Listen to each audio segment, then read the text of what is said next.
Guys, today we are gonna talk about coaching, and we have a special guest, Shiera, and I'm really grateful for you to agree to have this interview in your lovely home with this beautiful setting. I believe coaching is very important if you want to move forward. It's so much slower if you do it yourself.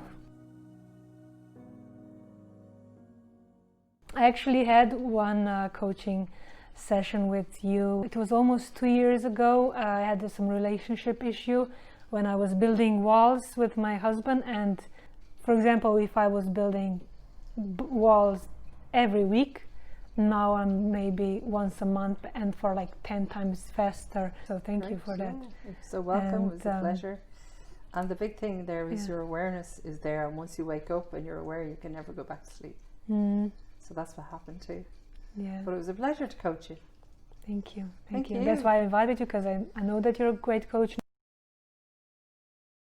What I really like about you, that you know how to empower people, you know how to see the good in people. Every time I come here, I never felt or judged or I don't know, weird. I just feel that you see, and every person that you meet, you see the good in them. And I'm really curious is it something that you're born with, or this quality that you have, is it something that you develop, or how does it? Well, it's a couple of things. I think it's, there's nature and nurture. So part of it would be my upbringing, because I would have grown up in a, always see the best in things, look for the good, even when things are not great. So I would have, even when times were tough, I'd always say there has to be a good thing. There has to be a silver lining here. And I also would definitely have a mindset of the glass is half full and filling up. So that would be my mindset. But certainly since I trained as coach, the one thing that they teach or I learned from coaching was that we always have to have this unconditional positive regard for people. So no matter what, we do our best to see the light in them, to see the goodness in somebody. Because we're all imperfect, we're all becoming something, we're always becoming better and greater and more of who we'd like to be.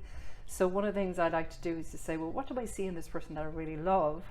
Because we all have our blind spots, we have areas where we want to grow. So I suppose to answer your question, it is an ongoing thing that I focus on. I always try to see. So a rule that I would have is I refuse to judge. Then I always try to see the light, and then I always try to say, well, how can I bring out the best in that person, or to enjoy the best of that person, because we're all like mirrors, so it's to reflect back to that person, this is what I see in you, and then they start to feel great. Because I love the human connection. There's that piece too. So that would be really the summary of it. That's amazing, because I would like to have that. I still feel sometimes I just don't even know the person, but I in my head, this and this and this, and it's about stopping this conversation and this rule, don't judge, or it's really just awareness. A whole judgment, and just to notice the person and to see what you see. So if you think of it, I always had this thing about, when do people start to judge children? Because children, everyone loves babies. They just look and go, he's so beautiful, and she's so beautiful. And then somewhere along the way you see parents that they're shouting at their children, and I often think, did they forget the beautiful child that was born? But that baby hasn't gone away. That person is still that human being. So I'm always sort of thinking, well, they're in there somewhere, even sometimes when their behavior is, a little bit upsetting for others. So I would say it's an ongoing work, and it's a habit, like everything. Habits need practice. So negativity is a habit, and so is positivity. So I think that's what I would be always practicing. But also realism. Like I like to say I'm a realistic optimist, or an optimistic realist. In other words, I can see what's going on, but I always like to, focus on what's great about this. So it's also asking yourself, coaching yourself in the background as well. And it's catching yourself when those thoughts are negative about people, and go, where's this coming from? Are they, and there's a whole thing that you start to understand when you're being coached or you're coaching others, is that we're always being triggered all the time by, this person reminds me of someone I hated when I was 7, and you won't go near them. So we're always being triggered, and I think it's to develop that awareness around is this person triggered? I've just met them. How could I not like them? Unless they're obviously rude. So what we're trying to do is just to say, hold them in non-judgment, that unconditional way, seeing the best in them, which is the positive regard. And then, like anything, it's a positive habit, and you do it long enough and it becomes a way of being. So that's really what I think it's really important for a coach to have this quality. Yeah. And could you explain a bit of your background? Yeah. When did you start coaching? Okay. Who inspired you? And Yeah. Just a little bit about your How story. did I get to be? Yeah. My story. Well, I trained as an interpreter and a translator, so I was always fascinated by language, listening to people, and when they said something, what did it mean? But coupled with that was I was always interested in how relationships went wrong or went right. And I would definitely say, when I was a child, I used to ask a lot of questions, and sometimes they weren't answered for me. It's like, don't be asking questions like that. I just have this insane curiosity about life and about people, but not nosy. I'm not nosy. I don't want to know all your business, but I want to see, can I help you get to a place where you see the things differently? And I worked in a professional background. I worked in sales for a long time. I worked in big organizations, and I started to notice like how people treated each other wasn't always healthy. So then, various things amounted to me finding myself saying, okay, that was one career. I'd like to do something else. And I was always reading from about 1990. I was always reading books about personal development. I wanted to know more about, there's more to life than this. So then what happened was I came across somebody that was coaching. And he said, oh, well, can I coach you? And I said, yeah, okay, sure. And I was sitting in the chair being coached, and I remember thinking, what you're doing is exactly what I'd love to do. So it was almost like I was guided to it. And then it so happened somebody I knew found a leaflet on a coaching course and said, hey, you might be interested in that. So that was the launch of the journey. And then the more I got into it, the more I loved it, because it ties back to, when I noticed about people treating each other not in always the best way. And I remember saying to myself when I was in university, if I could understand people, I would be in a good place in the world. It would empower me. So I just went on this journey, and then in 1995 I was in an airport and I came across Tony Robbins' book, Awaken the Giant Within. I also was doing some personal training. I used to be a personal trainer just for fun. But I remember thinking, well, if you can coach the body and train the body, could you train the mind? This is way before coaching was even around. I didn't even know what it was. And I remember writing it down, and I was at my desk one day, not exactly delighted with my job. And I remember writing, what if you had a coach for the mind? And I didn't even know it existed. So it was almost like I was writing the future. And then after that, I went into training, and then I just got more and more into neuro-linguistic programming. I loved that. And they all seemed to be pieces of the puzzle for me to do what I love doing. So I really think you have a calling. You're always maybe guided or designed to do something. So then what happened was I thought, coaching, this is it. This is what I love doing. And I realized I was probably doing some of it, snippets of it, but I didn't have structure to it. So then when I got more structure, and I thought, oh, this is nice, because good coaching is all about listening for the language somebody is using. So that's really it. And then I got more into NLP, and then I started to travel to go to teachers. I went to Tony Robbins, and I thought he was phenomenal. I watched him on stage coaching people, and I could see how he changed people within 30 minutes. And I thought, wonder, could I do that? Okay, I'm not Tony Robbins. We're all different, right? So, but I was very inspired by some of his tools, and I do use them in coaching because I think they're brilliant. But he's also NLP trained, and he's a very gifted coach. So it was really, well, how can I do that and do it in my own way? So really then I just decided to start taking coaching clients, and somehow it showed up. People started to come to me for coaching, and then I went into corporate coaching. But I coach people on anything and everything, because when you're a coach, you really can, when you understand the process, you can coach anybody.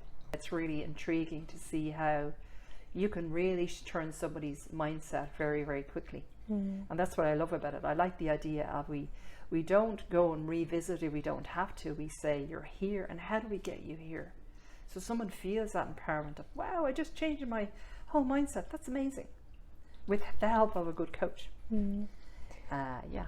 That's good, because I feel that it's really important to have a right coach, because my husband, when we went to Tony Robbins 2 years ago, Okay. I Yeah. don't remember, and then he decided to have a coach, to hire a coach, and he spent a lot of money for a coach. Yeah. But he was a bit disappointed. Okay. He expected more results, maybe he didn't have the right coach. So what would you suggest for people that are looking for the right coach? They're confused because there's so many, right? There's so many. Is there any questions that they need to ask themselves or a coach before they choose? Okay, well, first of all, you have to feel that you connect with the coach. I think that's the number one thing. Then it has to be, tell me how you coach people. So someone says, I teach you to become all your potential. I'd be going, well, how do you exactly do that? And talk me through the structure of your coaching, because remember, the coach can't do anything for you except you ask questions. Except ask questions you don't ask yourself. They can also, to guide the conversation or direct the conversation, but you're the person that has the answers. I would recommend go to a coach who has 2 to 3 years under their belt, and just see what 2 hours is like with them. Don't sign up to 10 lessons or 10 sessions or 50 or whatever. There's some coaches out there who I'd say have a good business model, but I'm not sure whether they can deliver the results that somebody. People are really looking for, did I go in and feel like I changed? Did I get what I really wanted? But it's also setting the expectations. So that's one of the things I do. I always say, what is your outcome? And I don't mean what's your goal to make 100 million. It's what's your outcome from this session. So that was one of the reasons I did even more training. I did one coaching course and I thought, interesting, but would that help me get where the coachee wants to go? And the answer I got was definitely not. So then I added to it with NLP, Neuro-Linguistic Program, which was another yes. And then I did the Master NLP. But I went for a whole other level of coaching with a trainer who's American, Michael Hall is his name. And I did his course 3 times. 7-day boot camps. Oh, 3 times. Not online. No, I flew to Denver, I flew to Oslo, and I flew to Belgium. Wow. And I spent a week in those coaching courses, and then we were benchmarked. And if we didn't hit the mark, we were not qualified. And it was really tough, but I was delighted I did it. So I think it's looking at the training and say, give me examples of how you coach people. So that's just my personal thing. I have a very high standard around, I want to deliver for people. I don't, you'll always get, and here's the thing to understand about coaching is that you think you're coming in thinking you want one thing, but it always emerges as something else. I don't know whether you noticed that. It's like you thought you were coming for, a lot of people say, well, I really want to change jobs, and then it might end up that you're talking about their relationships, or you could end up talking about it's actually their confidence. Yeah, because the source of the problem can be someone else. Yeah, exactly. That you don't know yet. Yeah, or they're in you a don't career see because your blind spots. Well, that's it. Yeah, and you've never maybe had that space to explore with yourself. With somebody who's just holding space and reflecting back to you. So I think that's key as well. But there's also to have your own expectations. I mean, if you think that you're going to, you have patterns you've run for years, and if a coach doesn't know how to break those patterns, you might at the end of 5 sessions still have those patterns. So it's knowing, can the coach dig around safely with you and push you through the blind spot. And it's a tricky thing, and you have to kind of know how to get through the minefield of the stuff that really isn't as important of what they didn't say, or what they keep saying, or what's the pattern of language they keep using. So it really is a listening for, if I was to say, well, what am I doing when I'm coaching? I'm listening for your patterns in an unconditional way. I'm not judging, I'm observing, and I'm getting you, let's look at this. So I get you to observe your own patterns and go, oh yeah, I do that. And even laugh at yourself, go, well, here we go again. There's my button. and it allows you to say, well, how do we press through it and get you to experience it? So then another piece of coaching, I think, is if somebody wants to be more confident or embody a certain, if you want to feel wealthy, if you want to be wealthy, you have to feel wealthy.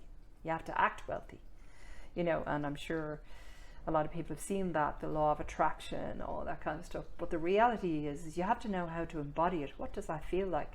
So sometimes I would practice with people and say, okay, let's see in the future, if that's what you are, what are you doing, and what are you saying, who do you see around me? If you want to change your life, you can't necessarily be hanging out in the same place. So, for example, if somebody wanted wealth, you don't go to the local cafe anymore. You go hang out in the 5-star hotels and feel the wealth. That's a great place to start for anyone who's listening going, how do I feel wealthy? Go to your local 5-star hotel and order a tea, even if it's €7, order a tea and feel what it feels like to be part of that. Yeah, or drive a test car that you would feel comfortable in. Yeah, and stuff exactly. Like that. Yeah, anything like that. Yeah. But you said that it's before you choose a right coach. Yeah. Ask him to give you an example how he coaches. I think that would be quite interesting for the audience to see. Could you give an example right now, or? Sure. Yeah. So if I said to you, what would you like to be coached on today? What would you say? Anger management. Okay. So do you notice the focus is on anger management? But if you were to replace that with something else, what would that be? Peace and stability. Okay. Yeah. So your outcome is to come away with some way to have peace and stability. So my guess is what you're talking about here is emotional mastery. And we talk in coaching a lot about managing our states. So if we work today on managing our states, would that be useful? So the outcome for this session, if I was to ask you, what is it that you'd want to walk away with this session from? Emotional balance. Yeah, okay, so you'd like emotional balance, okay. Or would you like to know how to do emotional balance? Because I don't know whether I can get you to emotional balance at the end. Yeah, okay, how to get So you'd like to have some sort of control of my emotions, that I would be able to, you know, okay, you're not in control of me, I'm in control of you. Yeah, okay. Of anger, whatever it comes out, you know. So owning your emotions, managing. So we talk about mastering your states. Okay, so it's a state management. Okay, how does that resonate with you? How does that feel to you, those words? State management. Yeah. Empowered. And emotional mastery.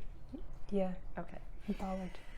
So we're going to work some way that you'll have a technique or a tool that will allow you to master your emotions, your states. What would you do with it if you were able to do that on a daily basis? Just not lose as much energy. Okay, so if you're not losing energy, what's happening? I'm more effective, I can be happier, give more. So what's happening to your energy if you're not losing it? It's high. Yeah, okay, so it's all about your energy. So it's managing your energy, keeping it high. Okay, so then what I'd do is I'd say, how do you know it's time to get angry? Someone pushes the button. Yeah. Or, for example, something didn't work on computer and I was like, why doesn't it work? Yeah. So do you notice it's external to yourself? Yeah. So something on the outside comes in and it sets off the button. So what I do there is I'd say we'd explore that and say, okay, teach me how you do it, because I'm not very good at anger. I'm not saying I am, but for the sake of the coaching, what I'm getting you to do is let's unpack your pattern of anger so that you can tell all the triggers, and then we'll explore that and you say, well, okay, so what would we need? How would we change that? What would you like to do instead? And then normally what I do is I'd work at showing you how to embody. So what state would you like to do? And then I'd use a few different techniques to map out the state of calm, emotional mastery, state management. And then we practice it a couple of times because I want you to feel it in your body and say, right, okay, I'm going to make you angry now. Hold your state, hold your state. So that's what we call the embodiment of it. We coach it into the body. And then you walk away and go, okay, I know what it feels like to be calm, cool, and collected. So the next time I'm going to watch my reaction and I'm going to respond differently. And then I'll use a few other techniques around not being at the effect of somebody else's trigger, somebody else's stimulus. So they'll say something and you go, oh, that's interesting. What's going on here? As opposed to, okay. So, and then we'll test it a couple of times, and then we'll say, okay, so what are you going to do in the weeks and months ahead when these things arise? What are the opportunities? And you go out and test it and see. So I might also throw in a few different NLP things, timeline therapy. So there's literally, it's like a recipe. You kind of go, what is useful in the moment? Because you do it by intuition as well, intuitively. Well, intuition is always based on knowing what to do. Yeah. So it's following the energy of the person. So I'm following and I'm thinking, oh, okay, I might try something, the person's not responding. And I'm thinking, oh, that's not working, so I'll try something different. So I'm always looking for a shift or a change in what's happening. Oh, that's working for them. I don't push what I think is going to work. I follow the feedback. So yeah, intuition, but it's really, I know how to read the feedback. So that it's saying, okay, this person has moved and shifted. And all the time we're keeping that connection and doing it at their pace. So that's really it. And then they always have to, I mean, for me, it's always important, and it's part of the coaching, is that the person walks away feeling good. They like, empowering. Yeah, I feel I got something. Lighter. Yeah, because the coaching is all about you. It's not about what I'm doing. But I should be able to use the tools like elegantly. Yeah. Essentially what we did in that was like, well, what do you want? And you were kind of, well, I've got this anger management, and is it really what it's about? That's not what you want. That's the problem you're looking to solve. So we go to, well, what would it look like? And then we looked at the emotional mastery and say, okay, that's your outcome. But we still have to know the triggers, how's the time, and then we work through to what would it look like. And then the whole time we're doing feedback and say, I notice you're saying this, I notice. So we're working on about 4 or 5 layers. So we're listening for the language, we're watching for the responses, the triggers. So you can see there's lots of layers to it, you know. And then we're looking for, is there shift and change, and also giving you time to go, wow, oh. Aha moment. Yeah, the aha moment. And it's really following your energy. So that's really what how coaching is very different from counselling. And there's a place for all of it. Counselling, sometimes you need to go and sit with someone and really unload the story or the pain or the whatever. From the past, because coaching is not about the past. Well, coaching can be about the past, but it doesn't. Coaching tends to not get into the story as much as the patterns. What are you doing? How is it running? So the counselling can be, I believe there's a place for it, like when somebody has gone through a trauma, there's a place for counselling, but it's to find a really good counsellor who knows how to help person come to terms with it and move forward in their lives. And that's where it's healthy counselling, not I'm going for 10 years and I'm still on the same stuff. I'd be kind of going, I'd be questioning the relationship there. If a counsellor knows when to say, you're great now, it's a good idea for you to move forward and move on to something else, move on to another modality of engagement, which is coaching can be. But coaching tends to be on the positive side of, you're here, we'll get you to here. And then there's a whole area of, psychotherapy and, psychiatry. So that really is sometimes sometimes people need to go back and what we call reparenting. In other words, heal the wounds. And that can happen in many different ways. It's when we get stuck in the wounds, it doesn't help the person or the people they have in their lives either. So, and then the mentoring is really showing someone, a mentor is an expert in some subject. So they say, the mentor shows you how to do it well. The coach helps you find the answers of how will this work for you. And then of course training is just learning the skills. So there's a very clear distinction between all of them. But sometimes you might, is coaching pure? Yes, it can be, but you kind of have to adapt to the person sitting in front of you, I think. You have to get very clear about, coaching is not about digging into somebody's past. They might mention something and you might start to hear the patterns, but it's always about moving it forward and using that, turning the past into wisdom. So that's another piece. What do you do when you get stuck? Okay, well, I think it's something that I learned when I was training as a coach, that even the best coaches have coaches. So I do have a coach. So when I do get stuck, I call him and I book in to just to move through something, because once again, it's all about they're able to hold the space and mirror to you what's happening and where you don't see where your blind spots are. So I'm very lucky. I have an amazing coach. He is absolutely brilliant. I've known him for 15 years or longer, and he has a real gift of getting in and just hitting it where you say, this is where you stuck, what about that? And he'll just ask you great questions. And I usually, a couple of times a year I'd have coaching with him, and he just always gives me something and goes away. I get these aha moments and I'll go away and think about them. But the great thing is, once I'm aware of them, I don't generally get stuck there again. But if I do, I have the awareness where I didn't have it before. So all great coaches have coaches. And if they don't, it's something to put on their to-do list for 2020. Get myself a great coach.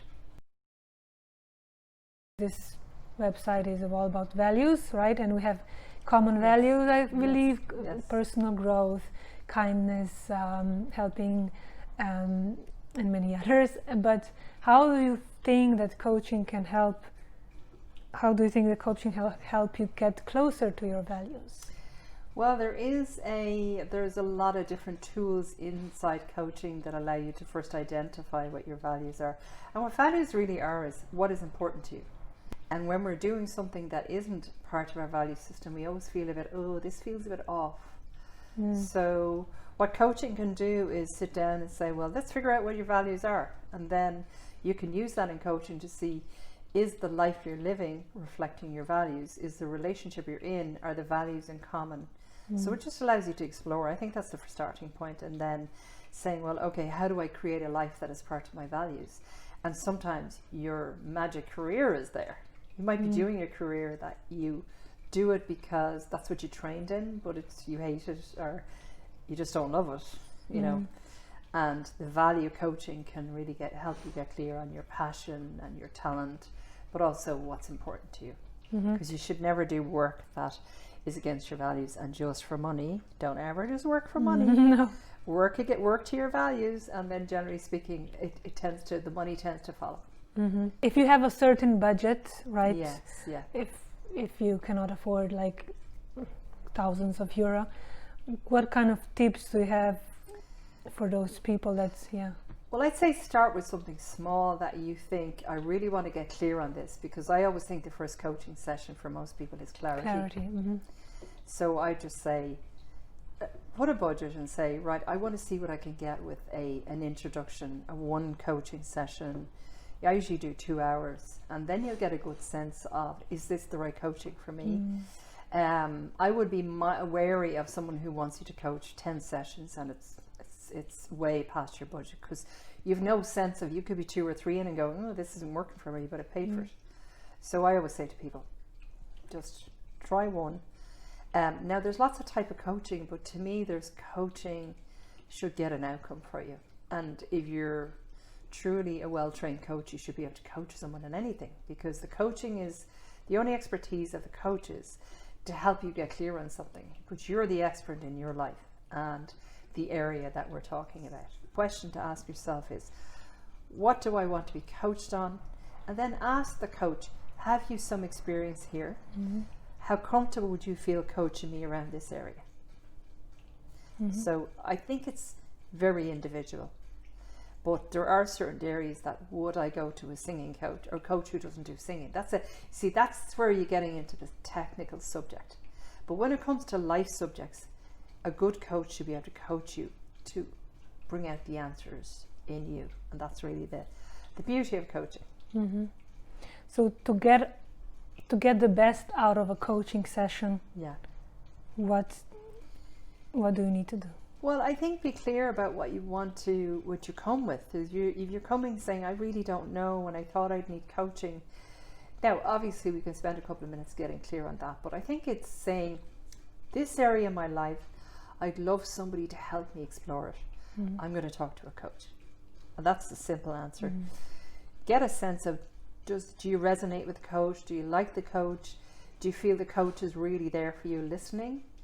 And would you like to get, you know, get that sort of taster session, or, you know, an introductory session, and see how that goes. And then after that you decide, okay, Yeah. I want to do 3 or 4 sessions. But I haven't ever had to, I've never coached anyone more than 6 sessions, 4, 6 sessions. Sometimes if they're working on a particular goal in a business, yes, but in personal stuff, 4 would be about right, you know. And I do 2 hours at a time, so that's really 8 hours of coaching over every 2 weeks. It's not every week we have to do it. So you can see it's really like a mixed recipe. Depends what you're looking for. Yeah. What flavor do you like? That's how I work. Great.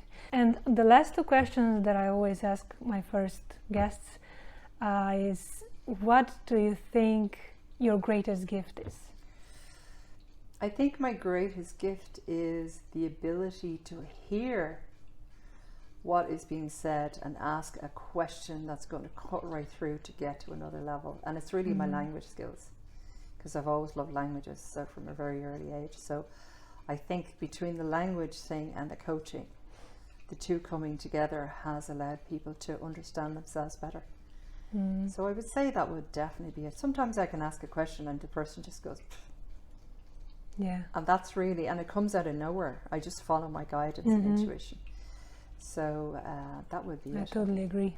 And the last question, what do you think is your greatest inspiration in life? What inspires you the most?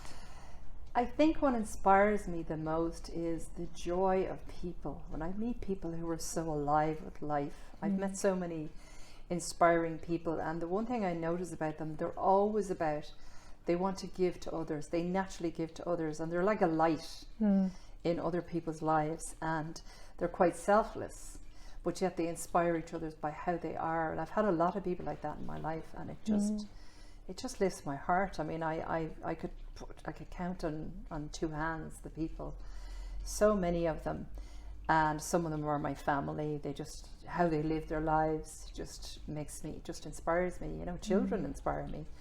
But I think it is someone who really embraces life and is in love with life and sees the goodness in others. And then all the great teachers out there who are really lifting the world up to say there's a better life out here. And going for the bright lights in the world and the positive lives and the positive aspects of living. And I would certainly say there's some amazing teachers out there, men and women. Right now, one of my favorite is Joe Dispenza. I think he's a terrific, inspiring teacher. So I, at the moment, I'm a big fan of his work, and I practice his work as meditation. Would you name a few more? You mentioned Tony Robbins. Definitely Tony Robbins, Joe Dispenza, Esther Hicks. She's inspiring in ways. Abraham Hicks. Yes. And there's been a lot of the spiritual teachers that have been out there.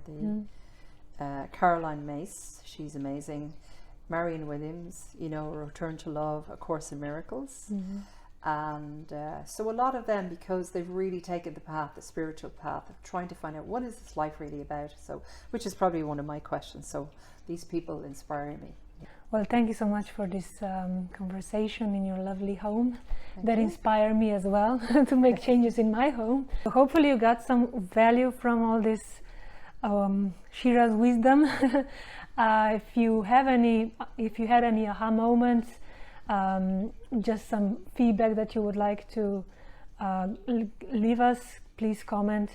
And before we finish, do you have any last thoughts that you want to share with us? I think when you said it's slower by yourself, you can shift into a whole level of momentum with coaching in 2 or 3 hours. That might take you years to realize yourself. And I think that's the gift of coaching. And it's all about working together with a coach. So we call it a co-creation. You're creating with your coach. It's not the coach is coming in and fixing you. The coach is holding that space, and then you're creating together. And I think it's a lovely experience. You know, I enjoy it as much as the coachee, but it's really about the coachee. So if anyone's interested, I'd be happy to help. That's great. Please subscribe to my channel, visit Facebook page, like, comment, share, and see you in the next video, and stay true to your values. Bye. Bye. I just thought it would be nice to give people the opportunity, if they want to understand coaching and get a taster coaching session, which can be on the phone or through Zoom. And I explain how the coaching works and do a little bit of coaching on one topic.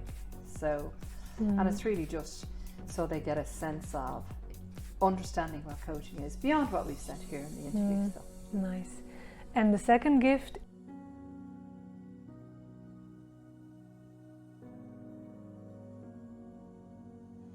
We believed that we found a road, a community, a pathway to creating something new and different in our lives. What that looks for each and every one of us is unique and different, and that's the beauty of it. Let's face it, it's about our livelihood. It's about, more importantly, it's about our life. Do not squander your opportunity in life, whatever that is. You're capable of incredible things.